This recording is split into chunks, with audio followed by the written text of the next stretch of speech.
cómodo, tómese una tisana, una infusión, un cafecito, un refresquín, un vaso de agua, lo que guste y mande, porque le vamos a leer la carta de Genaro García Luna. No estaría completa la información si no tenemos, por supuesto, el cuerpo del delito. Me refiero al cuerpo informativo. Esta carta está fechada en el Centro de Detención Metropolitano de Brooklyn, en Nueva York, fechada el 13 de septiembre, es decir, hace exactamente 4 días. Y él cuenta textual: en diciembre de 2019, reitero, hace casi 5 años, se van a cumplir en diciembre, dice García Luna, fui detenido por personal de la DEA es la Agencia Antinarcóticos de Estados Unidos, en el exterior del departamento que rentaba en la ciudad de Irving, Texas.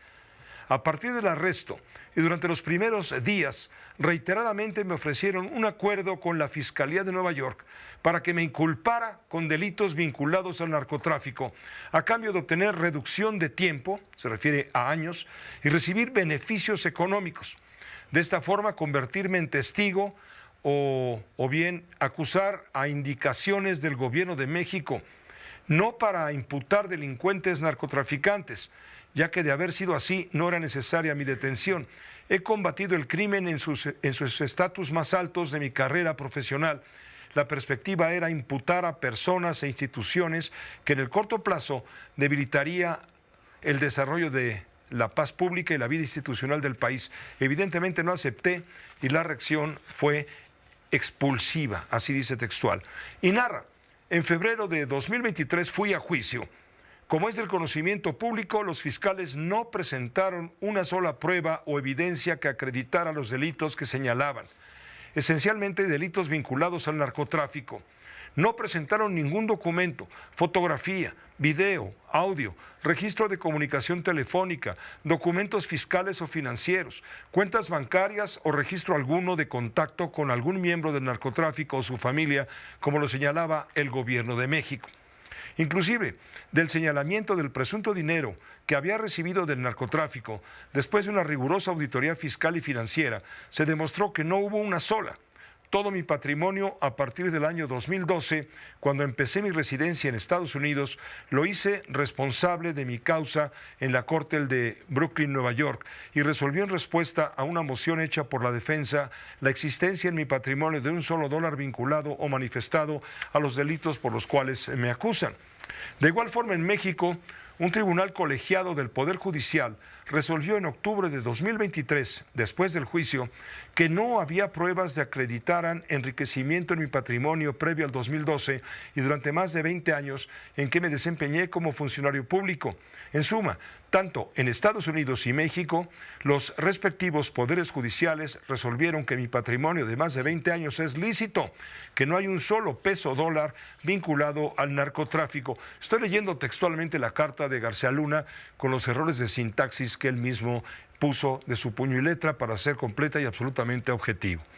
Lo único que fue utilizado, sigo leyendo, lo único que fue utilizado en el juicio para sostener los delitos que me imputaron fue información falsa proporcionada por el gobierno de México y los dichos de testigos con antecedentes criminales reconocidos y declarados por ellos de tortura, decapitación, secuestro, homicidio y narcotráfico que no tienen precedente en la historia de México.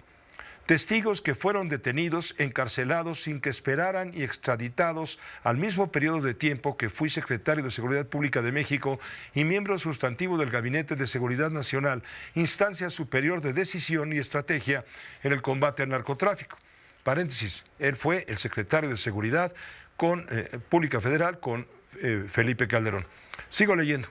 La información falsa aportada por el gobierno de México y los dichos contradictorios de los testigos fueron completamente desacreditados con evidencias y pruebas documentales, fotografías, declaraciones juradas y resoluciones del Poder Judicial en Estados Unidos y México, en el marco de los recursos legal, así dice, de los recursos legal que provee el proceso legal. no pudieron los fiscales probar que la evidencia aportada por la defensa fuera falsa o no existiera.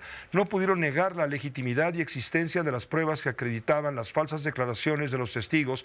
Y lo sorprendente, dice García Luna, es que el tribunal fue totalmente omiso en verificar o corroborar un solo dato o información aportada por el gobierno de México y los testigos criminales. El único testigo honorable utilizado por la Fiscalía en el juicio fue el embajador de Estados Unidos en México, quien ratificó que fui una persona clave en el gobierno de México en el combate al narcotráfico, ya que por razones sistemáticas el gobierno que tenía en las áreas de seguridad e inteligencia de Estados Unidos no había recibido ningún informe que indicara que yo fuera corrupto o que estuviera vinculado en el narcotráfico, y que de haber existido él tendría que haber sido informado, y no fue así, describiendo las declaraciones de los testigos criminales. Es del conocimiento público y está en los registros oficiales de México y Estados Unidos. Los contactos, videos, audios, fotografías, registros de comunicación y gestión entre el actual presidente de México, Andrés Manuel López Obrador, y sus operadores con líderes de narcotráfico y sus familias, en particular con los narcotraficantes que fueron utilizados como testigos en mi contra durante el juicio, quienes inclusive durante el juicio imputaron al presidente López Obrador y a sus operadores de estar vinculados con ellos y el narcotráfico. Esta parte sustantiva en la carta entregada por García Luna y a través de su abogado. Sigo leyendo. Estos hechos son comprobados con la reciente captura del narcotraficante Ismael Zambada, Mayo Zambada, y la carta emitida por él, donde señala los vínculos del actual gobierno con él y el narcotráfico, la posición del gobierno de México contra la captura del capo y el desmantelamiento del Poder Judicial de México, jueces, magistrados, ministros, corte, cuyos principales beneficiarios son él y criminales. Hecho ratificado en la pausa-suspensión de relaciones oficiales entre México y Estados Unidos, decretada por el actual presidente de México debido a la postura de Estados Unidos ante estos hechos. Sigue diciendo además, he estado detenido en el centro de reclusión de Brooklyn por un periodo de 58 meses, casi 5 años, en condiciones infrahumanas. He presenciado homicidios, amenazas y amenazas sistemáticas en mi integridad. Fui segregado casi 1 año en la celda y castigo, y sin haber violado alguna norma o falta al reglamento y sin tener un registro de mal comportamiento. En 2 ocasiones me asignaron compañero de celda, que me grabaron más de 2,000 horas tratando de involucrarme con el narcotráfico y algún delito. En la primera ocasión, el juez ordenó una audiencia para analizar las pruebas, testigos, y el testigo ordenó entregar el audio al gobierno de Estados Unidos que el fiscal estableció en prueba de una transcripción. Después de que la Corte corroboró y verificó la prueba, fue desechada. En la segunda ocasión, el fiscal repitió el mismo procedimiento, solo que en esta ocasión no se ordenó ninguna audiencia para analizar las pruebas. El testigo ordenó entregar los audios. En consecuencia, no se corroboraron ni verificaron las supuestas pruebas, testimonio ni audios, y con estas condiciones se resolvió negar la moción hecha por la defensa para un nuevo juicio. Con estas circunstancias, y ya casi termino, sin ninguna prueba en mi contra, con información falsa aportada por el gobierno de México y los testigos criminales, y con la absoluta omisión de los fiscales en no corroborar la existencia y veracidad de un solo dato o información aportada por ellos, aún con la evidencia presentada por la defensa que acredita que era falsa, se llevará a cabo la sentencia. La sentencia está sujeta a la revisión de un tribunal colegiado de la Corte de Estados Unidos a través del uso del recurso jurídico de la apelación, instancia responsable de desarrollar el estricto derecho y la legalidad del juicio. Insisto, estoy leyendo textual. Donde esté, casi concluye la carta, donde esté el bien superior de la patria, los mexicanos y la verdad, soy una persona que respeta la ley, sigue en la conducción de mi asunto agotando todos los recursos legales que provee la ley hasta lograr mi libertad. Mi honor está intacto y yo no he cometido ningún delito. Genaro García Luna. Y viene una postdata. Todos los respaldos y evidencias a la información referida en el texto están en los registros oficiales de la Corte de Brooklyn en Nueva York y son de carácter público.